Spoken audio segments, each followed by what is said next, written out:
The 2026 Triumph 400 range gets a 350cc engine. What? Let me explain. Say hello to the 2026 Triumph Scrambler 400X. Now, while you might argue that there's really nothing new with this bike, there's one crucial change that I feel will make this entire range of motorcycles that much more appealing to the masses. That is the engine, because this now has a 349cc engine instead of the 398cc TR series engine that does duties on the previous Triumph 400 range. So what is new in this engine? How does it change the motorcycle? What are the new prices? Let me tell you all of that. But before we get into that, if you enjoyed this video, give it a thumbs up, share it with like-minded enthusiasts, and smash that bell icon to stay notified for all of our video drops.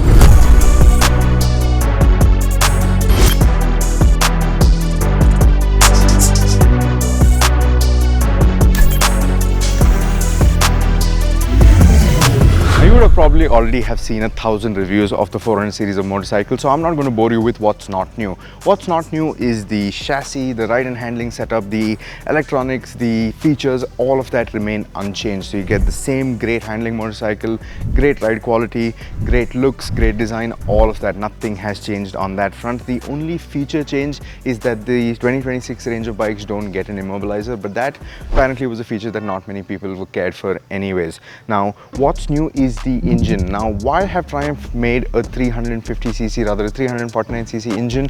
Well, the answer to that is very, very simple. The new GST norms state that anything above 350cc is going to attract a significantly higher GST tax bracket. Anything sub 350cc, 349 and below, like this bike, is going to attract an 18% GST slab. So that makes this a lot more easier for Triumph to sell and a lot more easier for us to buy as well. The exact prices and the differences I'll get to towards the end of this video, but let's first talk about this engine. Now, the engine, it has the same bore, that's the 89mm bore, but the stroke, instead of it being 64mm, is now 56.1mm, and with that comes a slight loss in power. Now, Triumph says that in a transition from a 400 to 350cc engine, you should expect anywhere between a 5 horsepower difference, but what they managed to do with this is get the number closer to 3 horsepower. I'm going to quickly pull out my phone and tell you what the exact specs are. Now, in the case of the Speed 400 and the Scrambler 400X, the bike now makes 32 Nm of torque at 7,000 RPM instead of 37.5 Nm of torque at 6,500 RPM. In terms of power, that goes down to 36.4 bhp at 8,500 RPM instead of 39.5 bhp at 8,000 RPM. For the Thruxton, it still makes 32 Nm of torque at 7,500 RPM instead of 37.5 at 7,500 RPM, but the peak power is 39.5 bhp at 8,750 RPM instead of 41.4 bhp at 9,000 RPM. The T4, on the other hand, that makes 31 Nm of torque at 5,500 RPM instead of 36 at 5,000 RPM, and the peak power is 28.6 bhp at 7,500 RPM instead of 30.5 bhp at 7,000 RPM. Now, these numbers are, I feel, very respectable for the fact that they've gone down almost 50cc in displacement,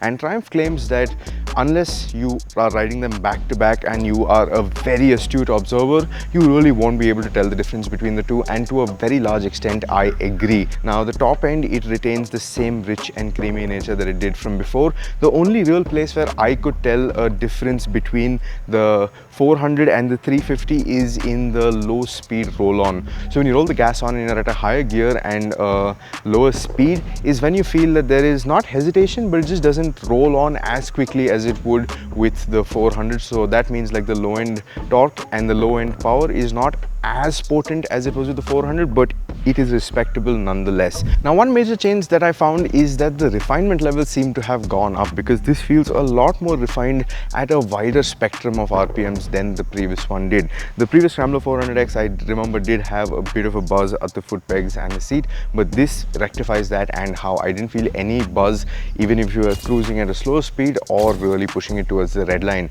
Now, you have theoretically lost 3 bhp, but the top speed differences are negligible. The 0 to 60, 0 to 100 kmph differences are negligible, because you're not really racing signals with this. In the real world, riding it in real world conditions, I feel it's like for like very, very similar to the 400s, and you would be really hard pressed, as I am, to tell the difference between the 400 and the 350. It's only if you really A/B it will you be able to tell a difference, but for any and all other intents and purposes, this feels just as good as the 400 did. And the fact that you're going to be paying less money for it, I'm all for it.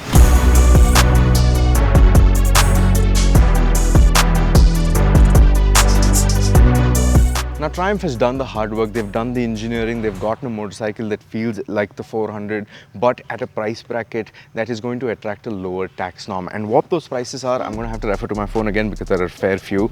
Now the Speed T4, it used to cost 1.95 lakh ex showroom, it still costs 1.95 lakh ex showroom. Where you start seeing the savings are with the Speed 400.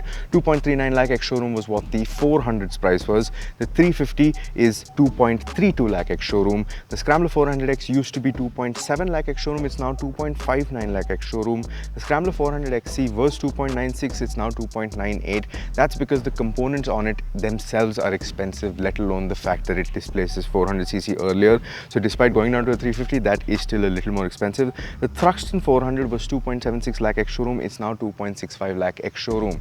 That means at any given range apart from the T4, this is a good chunk more affordable than the Speed 400, the Scrambler 400 with the 400 series engine. Now apart from that, it will also attract lower taxes, so that is a win-win for everyone. Now why Triumph calls it the 400? Well, that's just an identity thing. If they don't want to call it the 350, this is a decision taken with the global team as well, but I really don't think that matters. There are many other bikes that have a number on the bike but displays a completely different number. That's just really a sticker thing.